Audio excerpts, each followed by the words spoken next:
नमस्कार दोस्तों, आज हम सभी बात करने वाले हैं वर्षा ऋतु के बारे में। भारत में 4 मुख्य ऋतुओं में वर्षा ऋतु एक है। यह हर साल गर्मी के मौसम के बाद जुलाई से शुरू होकर सितंबर तक रहता है। जब मानसून आता है तो आकाश से बादल बरसते हैं। गर्मी के मौसम में तापमान अधिक होने के कारण पानी के संसाधन जैसे महासागर, नदी आदि वाष्प के रूप में बादल बन जाते हैं।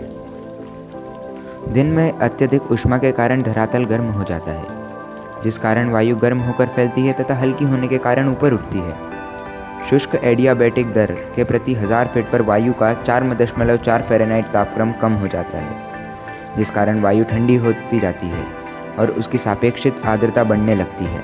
अधिक ऊपर उठने से वायु संतप्त हो जाती है तथा पुनः ऊपर उठने पर संघनन प्रारंभ हो जाता है, जिस कारण संघनन की गुप्त ऊष्मा वायु में मिल जाती है, जिससे वायु पुनः ऊपर उठने लगती है और अंततः उस सीमा को पहुंच जाती है जहां पर स्थिति वायु का तापक्रम इसके बराबर हो। अवस्था में संघनन के बाद कपासी वर्षा मेघ का निर्माण हो जाता है तथा तीव्र वर्षा प्रारंभ हो जाती है।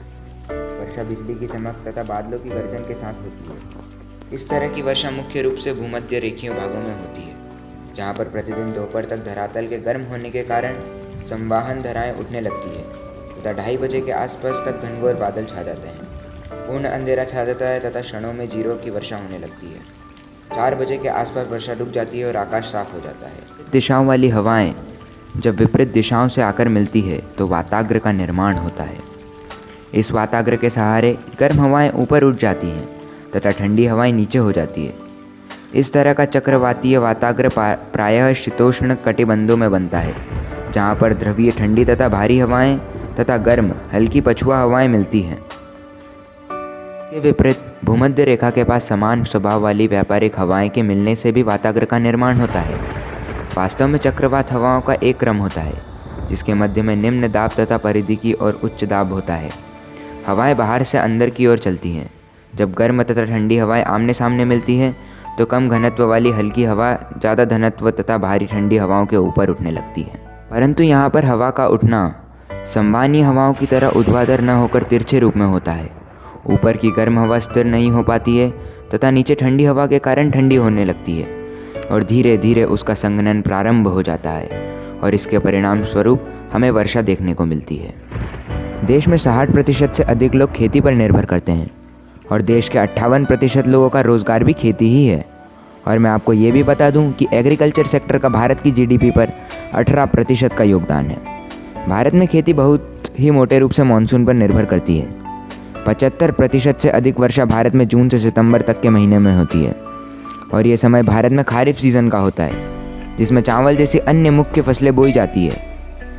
भारत में खेती मुख्य रूप से मानसून पर निर्भर करती है। जिस भी वर्ष भारत में कम वर्षा होती है तो भारत में बहुत सी फसलों का विनाश हो जाता है, जिससे देश में भुखमरी, बेरोजगारी व गरीबी जैसी समस्याएं बढ़ती हैं। यह बताते वक्त मुझे बहुत दुख हो रहा है कि जिस भी वर्ष भारत में वर्षा कम होती है उस वर्ष हिंदुस्तान में बहुत से किसान आत्महत्या करते हैं, क्योंकि वे फसलों के विनाश के कारण अपना कर्ज चुकता नहीं कर पाते।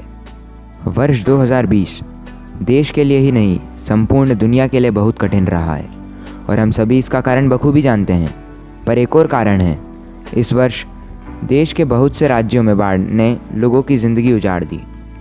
जिन राज्यों में बाढ़ आई उनका नाम है आसाम, गुजरात, तेलंगाना, कर्नाटका, बिहार व यूपी। आज इस वीडियो में हमने वर्षा के दोनों पहलुओं को जाना, अच्छे भी तथा बुरे भी। इस वीडियो को देखने के लिए आपका बहुत बहुत धन्यवाद।